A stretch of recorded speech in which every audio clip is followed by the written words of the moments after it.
शेख मोहम्मद मंसूर साहब की 36वीं बरसी पे उनके हमदर्द उनके लोग यहाँ उनको याद करने आए थे और हम भी इसमें शामिल हुए। और आज मैं यही बताना चाहूँगी कि हमारे जो भी लीडर साउथ कश्मीर में शहीद हुए या पूरे कश्मीर में जो हमें हमारी जमात को टारगेट बनाया गया, उस वक़्त हमारे ऑनरेबल MLAs, हमारे ब्लॉक प्रेसिडेंट, हल्का प्रेसिडेंट, हमारे वर्कर, हमारे सिटिंग मिनिस्टर्स जिनको शहीद किया गया है। और अगर आज आप याद करेंगे, यही वो जमात है जिसके कम से कम 3500 वर्कर जो हैं वो शहीद हो गए हैं, तो इसी जमात को टारगेट बनाया गया। तो आज हम उन्हीं को यहाँ याद करने आए थे, शेख मोहम्मद मंसूर साहब को, और अल्लाह ताला से दुआ करते हैं कि अल्लाह ताला उनको जन्नतुल फिरदौस में जगह दे। मैम, सिराजुल उलूम को कुछ दिन पहले जो है सीज़ किया गया है, लेकिन वहाँ पर करीबन 1000 बच्चों का जो है मुस्तकबिल दाव पे लगा है। अभी तक NC की जानिब से कोई रिएक्शन नहीं आया। देखिए, एक तो आपको पता होना चाहिए, आप प्रेस में हैं, मैं हमेशा प्रेस के भाइयों से गुजारिश करती हूँ कि हेल्दी क्रिटिसिज्म किया करें और जो भी काम होता है उसके लिए बड़ा इल्ज़ाम पे इल्ज़ाम मत दिया करें। सिराजुल उलूम का जहाँ तक ताल्लुक़ है, होम डिपार्टमेंट ने बंद किया, हमने नहीं किया, हमारा कोई इसमें आर्डर नहीं है, ना हमने किया है। जहाँ तक बच्चों का ताल्लुक़ है, बच्चे हमारे अपने बच्चे हैं, मैंने ऑलरेडी डिपार्टमेंट को हिदायत दी है उन बच्चों को जहाँ पे भी एडजस्ट हो सके कर ले एडजस्ट। उमर अब्दुल्ला जो है दिल्ली गए हैं, क्या आपको लग रहा है वो स्टेटहुड मिलेगा? अमित शाह से मिल रहे हैं?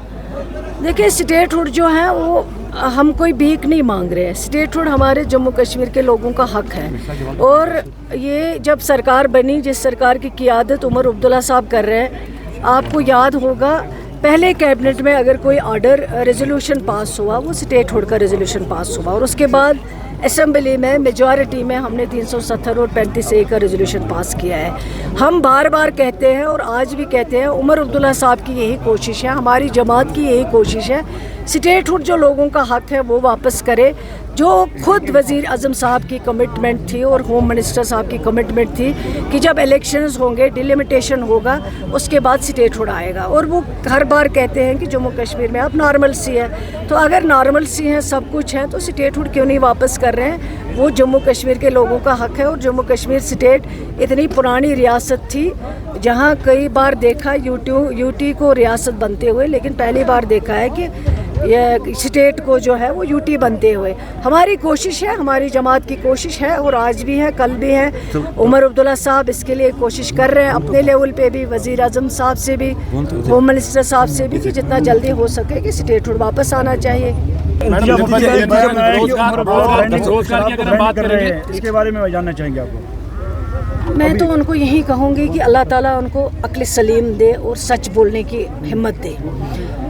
वो अपनी चीज़ों को छुपाते हैं क्योंकि राज्यसभा में उन्होंने BJP को वोट दिया है, और अल्लाह गवाह है, मैं यकीन के साथ कह सकती हूँ, आज भी वो जो बात करते हैं वो BJP का RSS का एजेंडा लेके बात करते हैं यहाँ पे। उनकी मैं बात कहूँगी, उनको कहिए, जब उनके फाइनेंस मिनिस्टर थे, उन्होंने उस वक्त जो ट्वीट किया था अल्कोहल को लेके, वो ज़रा पढ़ें, उसको देखें। उस वक्त क्रिटिसिज्म नहीं किया। और उमर अब्दुल्ला साहब ने हमेशा यही कहा है कि हम इसके साथ नहीं, मतलब इसके साथ नहीं हैं हम, कि जम्मू कश्मीर में, खासकर कश्मीर में हमारी सरकार के दौरान तो कोई शराब की दुकान नहीं खुली। अगर उनका टाइम याद करेंगे तो फिर आपको कई मिसालें मिलेंगी इनकी। वो तो, उनको तो झूठ बोलने की आदत हो गई। अगर उमर अब्दुल्ला साहब कुछ कहते हैं, वो उसको तोड़ मोड़ के पेश करते हैं दूसरी तरह। लेकिन उमर अब्दुल्ला साहब एक लीडर हैं, लोगों के कायद हैं, लोगों के, जम्मू कश्मीर के लोगों के दिलों की धड़कन है, लोग उनको चाहते हैं। वो PDP को आदत है झूठ बोलने की। उनको कहिए, वो अपने, जब उनके फाइनेंस मिनिस्टर उस वक्त जब थे, उन्होंने क्या कहा था अल्कोहल के बारे में, उन्होंने खुद क्लियर कहा, आज भी वो मौजूद है, ऑन रिकॉर्ड है, उन्होंने खुद कहा इस पर हम बैन नहीं लगा सकते हैं। क्यों लगाएंगे बैन? ये तो हक है हर एक का, वो पी सकते हैं या क्या कर सकते हैं, ये इनका हक है। तो इसलिए आज मैं उनको कहना चाहूँगी कि अपने गिरेबान में जाके पहले देखें। उमर अब्दुल्ला साहब ने ऐसा कुछ नहीं कहा। हमारी जमात हमेशा इसके खिलाफ रही, ड्रग्स के खिलाफ रही, अल्कोहल के खिलाफ रही, और जो भी गलत चीज़ें हैं हम उसको अलाउ नहीं करते।